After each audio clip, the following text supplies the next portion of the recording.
Today we have the privilege of hearing our sermon from Lynette Pullen. Lynette has long been an active member and participant in our church. She is the mother of two children, Harmony and Zion. Her spouse is Shelley, and they've all been a part of our church for a long time. Lynette is one of our worship singers, and so you see her up here often in a singing capacity. She also writes some of our daily meditations for Be Still and Know, which many of us read each day along with a scripture passage. And because what she writes is often so deep and thoughtful and stretches us, as we were thinking of who should bring the word today, Lynette's name came to mind, and we're just so grateful that she is going to speak for us today. You will be blessed. Let's lift her up with our encouragement and our support. Thanks, Steph.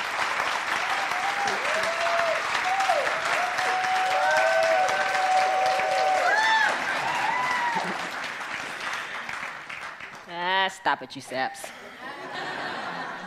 Good morning. I had such a wonderful time worshiping this morning. It's nice to be able to sit through two services that I was so blessed by the music. Like Jeff said, a lot of times I'm in the choir and I love singing, but it is something about receiving that and hearing that was so moving. So thank you to the worship team and music ministry. That was really awesome. But I will tell you, I was not always that way. I didn't always want to worship the Lord. I didn't always feel invigorated by worshiping the Lord.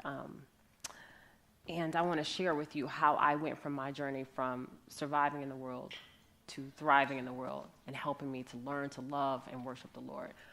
But first, I want to tell you about her. This is my baby, Daisy. She is a full-breed pit bull. Yeah, she is. She doesn't look like it right there, but those ears are down. When the ears come up and the teeth come out, you can see it. Shelley actually found Daisy in the middle of an intersection. She was about that big, way too young to be away from her mother. Shelley actually had to coax her to get in the car with us, and we brought her home, and my first reaction was, no. Do not want a dog. At the time, she was so little, we didn't even know she was a pit. Well, anyway, Shelley takes her to the vet. The vet tells her, okay, this is a full breed pit, and I'm going, great, let's just give her away. Somebody will want her, that's nice. We did our duty for today. We saved a puppy, yay. And of course, my son then says, but Mommy, I prayed for a dog, and God sent this dog. Great. So, and then the vet proceeds to say, if you don't take this dog and love this dog, somebody who probably isn't so kind to pits will probably take her and do unkind things. And so, of course, all the peer pressure, we now have a dog. When we got her home, though, she was not like any other dog. She was not very loving. She did not want to be held. She did not want to be petted. Matter of fact, we would get close to her, and she would piddle on the floor just out of fear of somebody approaching her.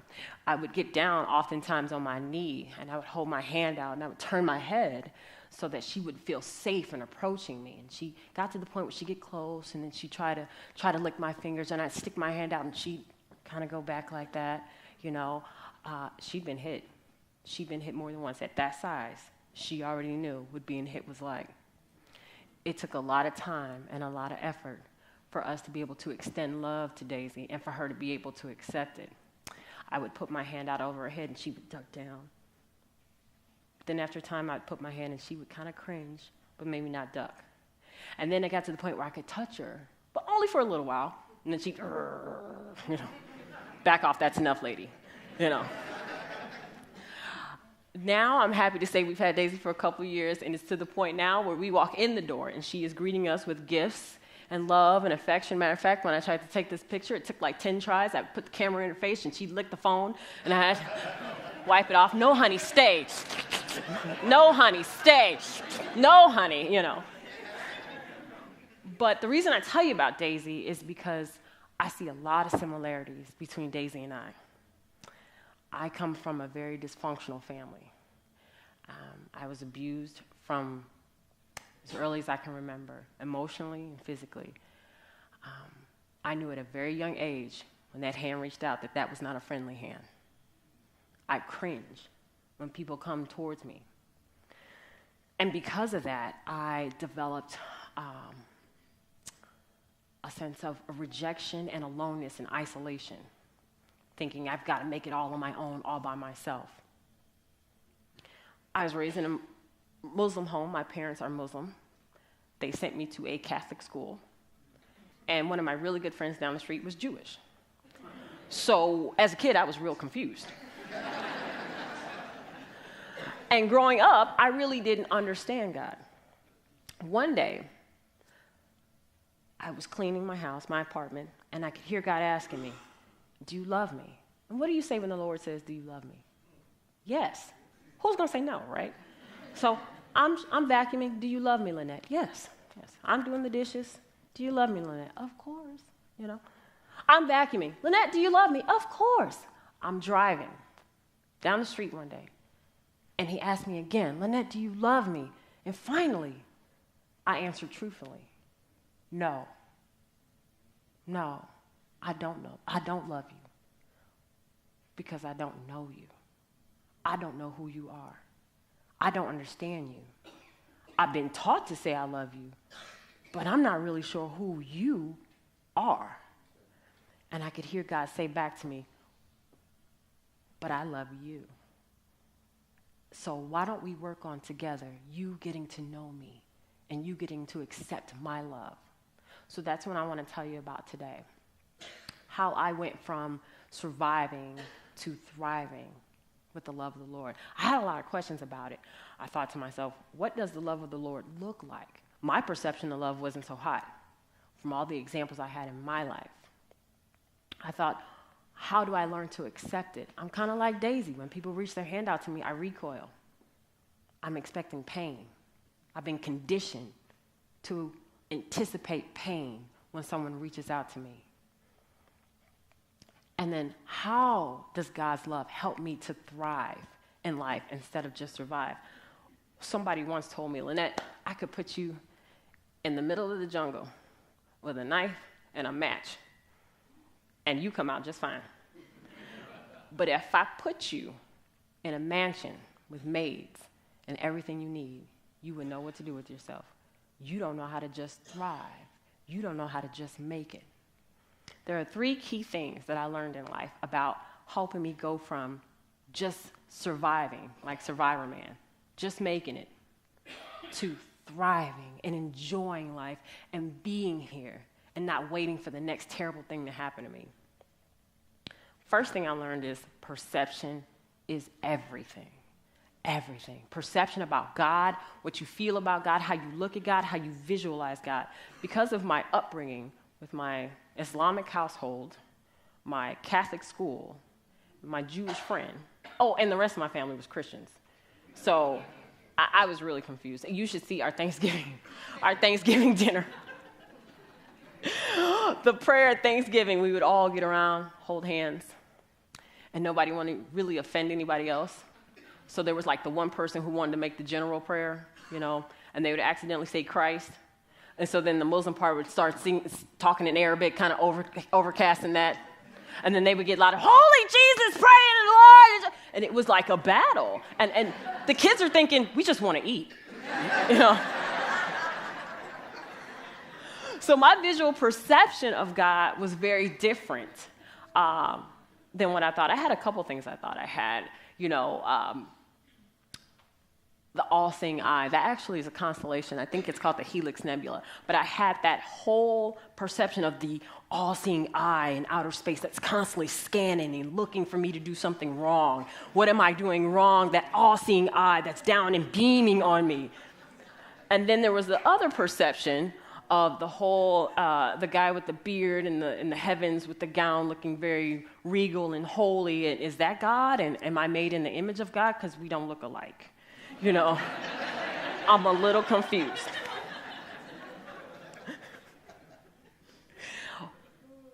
One thing that happened to me to help change my understanding of my visualization of God was that I had a dream one night. It was a very vivid dream. And a matter of fact, I had that dream about 10 years ago, but I remember it like it was last night. At the time, I was going through an anatomy class. So I think in my dream, I was studying anatomy, and I was going over the parts of the brain, and I was naming them, and all of a sudden, God steps up to me and goes, nope, that's that, and that's that. And I kind of looked over and said, God, why do you look like that? He was African-American male, about yay high, low haircut, nicely dressed, midway attractive, but I immediately knew that was God. And I said, why do you look like that? And God said, so you can hear me. Oh, you don't look the way I thought. God went on to explain, I can look any way I want. This is the form I chose to take for you, so you can hear me, so you'll listen to me. You won't get caught up in what you see, and you'll listen to what I'm trying to tell you. God went on in that dream later on to just kind of tell me some things that I was supposed to do with my life and the path I was supposed to take, but that dream forever started that path for me down the changing of my thoughts, my visual interpretation of what God may look like. I realized I had to break out of that box, that God had a look, and that there was only one look that God had. I realized God made the box. There is no box. He's outside of that. It's bigger than that, which leads to my next point. I had to then learn to break religious stereotypes and preconceived notions of God. We all have them. We all have them. We've grown up in churches. Whether you've grown up in a church, outside of a church, you know somebody that was from church, that just used to talk to you about church. You know, we all have them. And my preconceived notions of God were male, old, Caucasian, and not very nice. God's not so nice sometimes. God has a temper. Let's put it like that. God has a temper. He could be nice, but he has a temper.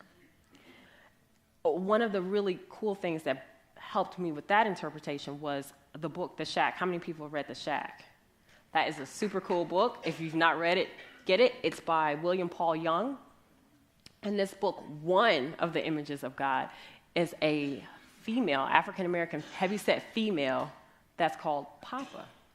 And then the main character has to refer to her as Papa.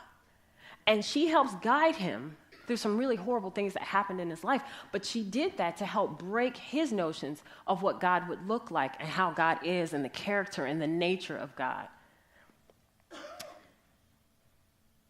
One of the things that was really important in that for me was reestablishing roles that God has in my life.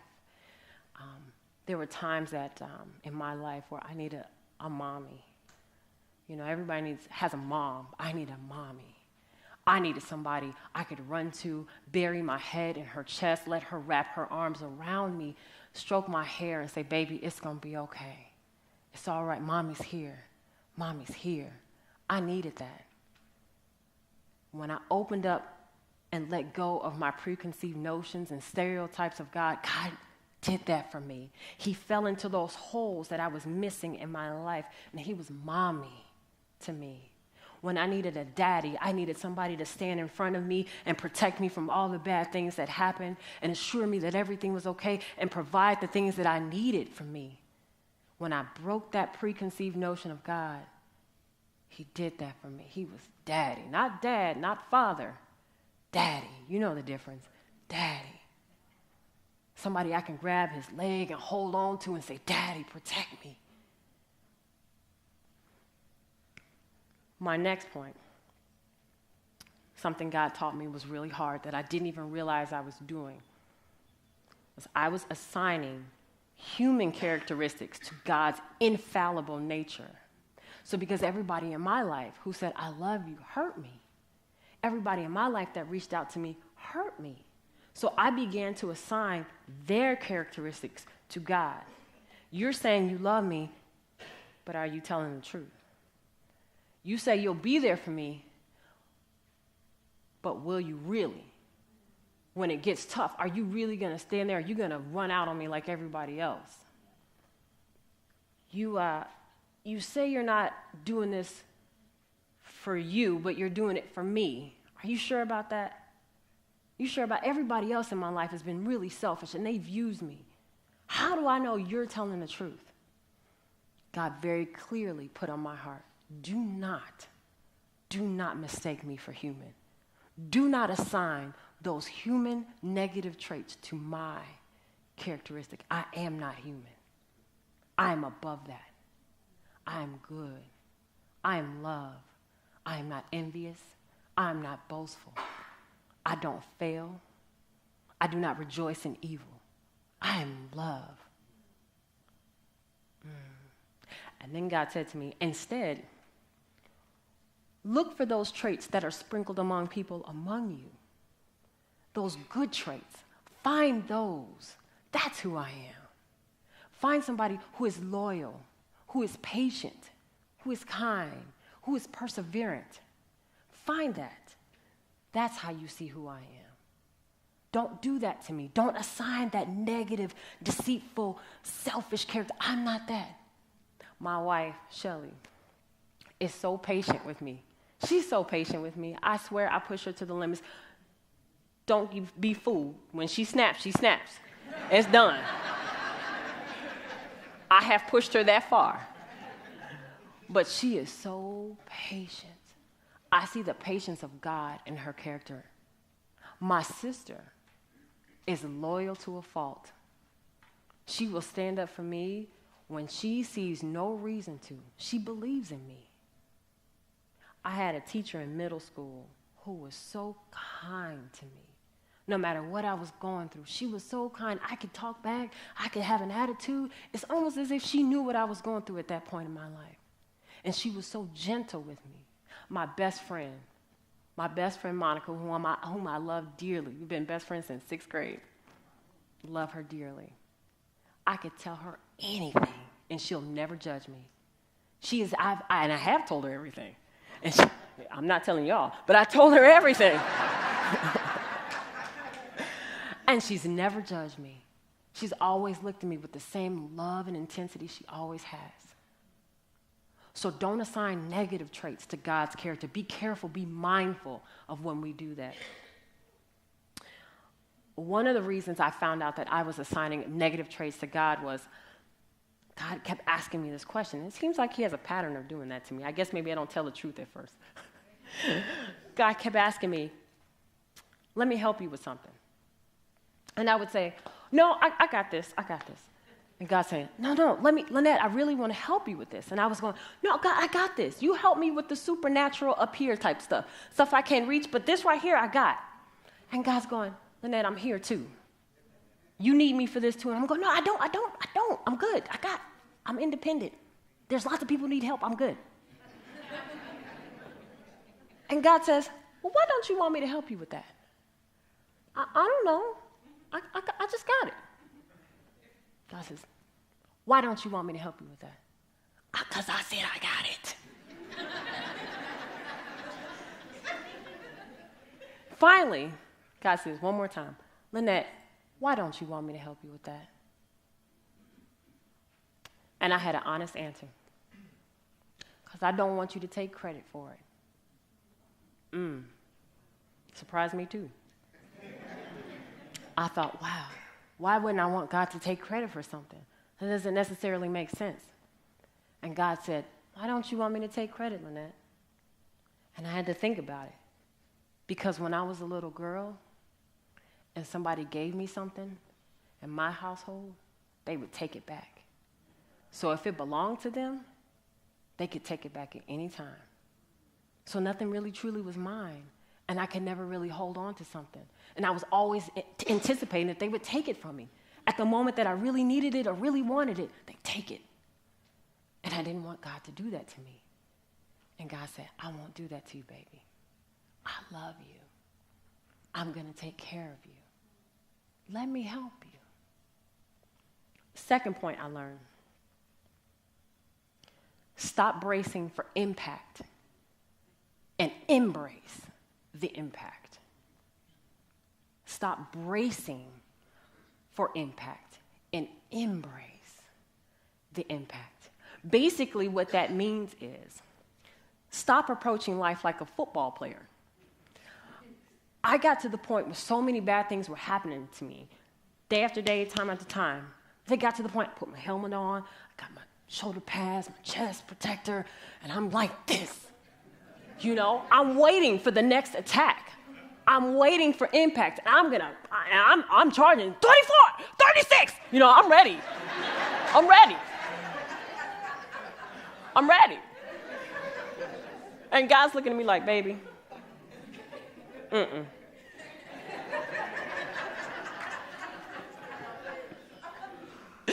Take off the helmet. Put down the chest guard. It's okay. It's okay. I'm here. Stand up. I'm here. Open your hands and get ready. I'm going to bless you. Not that bad things are not going to happen. Bad things happen. It's okay to plan for the worst. Get life insurance. I'm not telling you don't do that. You know? It's okay to plan for the worst, but hope and anticipate and expect the best, because that's what God has for you. Bad things will come. They've been there since the beginning of the time. They're always going to happen. They are always going to happen. You choose what you focus on. You choose what you look for. You choose. I was choosing to focus on the negative. I'm not saying once I found God and understood the love of God that those bad things didn't happen. They happened. But boy, did I fly above it a whole lot better, knowing and living in God's love. The next one, relish in the luxury of God's love. When I first found out that Shelly actually loved me and that we were together and she loved me, boy, you couldn't tell me nothing. I walk different. I talk different. I act different. I dress different. I'm like, yeah, there was a certain confidence that comes like, yeah, I'm loved. You know? Somebody loves me. And I think that's what a lot of the gay pride and parades and all of that is about. It's about, I don't feel loved, and I want to celebrate who I am and acknowledge who I am and say I'm worthy of love. So walk like you do in the parade every day. You loved by God. Hey, how you doing? You know what I'm saying? Every day. Sorry, this happened in the first service too. Apparently my ears are too little to hold on to the little microphone. Maybe that's why I have a problem listening to God.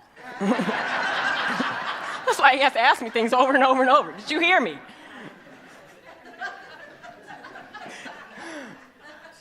Third thing, bloom where you're planted. Bloom where you're planted. We are all planted in different areas, different situations, different environments. Some of us are born with a silver spoon in our mouths, with tons of money, lots of resources, plenty of love, and it's all good. But those people have problems too.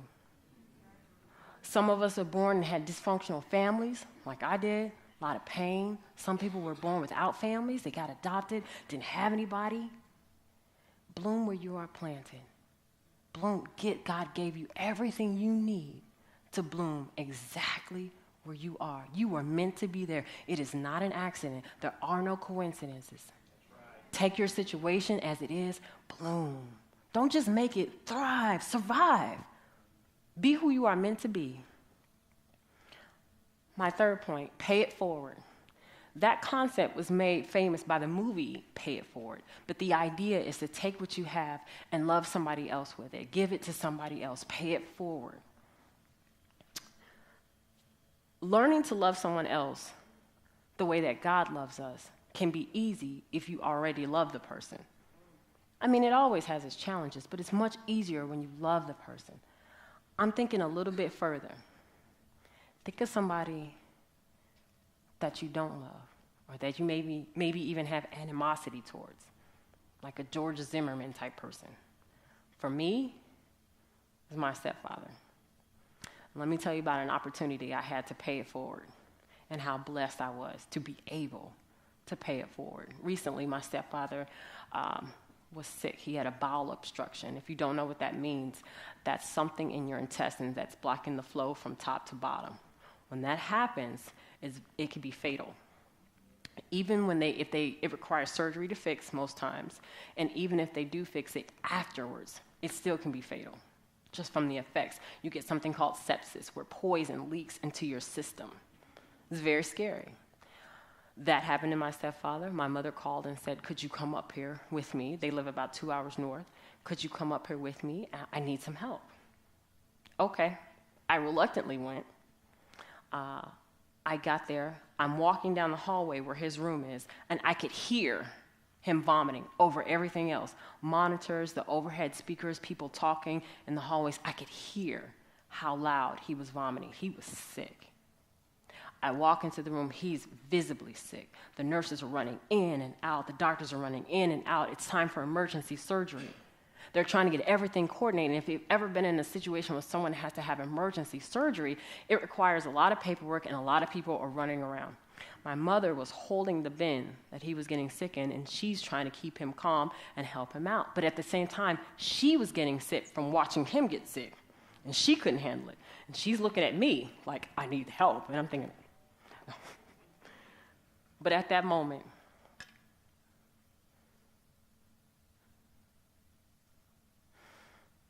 I chose to be somebody different. I chose to pay it forward. I took the bin, and I took the wash towel, and I walked over to the bed. And he got sick, and I wiped. He would get sick, and I wiped. I didn't say a word, neither did he. My mother stepped out the room to go sign papers and do things to get him ready, and he continued to get sick, and I continued to wipe. When he was finished, he looked up at me, and he looked dead in my eyes, and I saw confusion. Who is this girl in front of me? This is not the girl I beat down. This is not the girl whom I hurt. This is not the girl whom I tried to break. Who is this girl in front of me? And I saw in his eyes pain. I saw a little boy. I saw he was hurt. He was just like Daisy. He's just like me. Somebody hurt him too. Hurting people hurt people. He's just like me. And something that was bound in me that I didn't even know was bound was broken instantaneously that day when I paid it forward. Lastly, be the change you want to be. It's a paraphrase quote by my favorite, Mahatma Gandhi. Basically, what that means is, you want to be loved? Love somebody else. You need kindness? Be kind to somebody else. You need somebody to be gentle with you? Be gentle with somebody else. So I'll go back to my original question. What's love got to do with it? Absolutely everything. Amen. Thank you.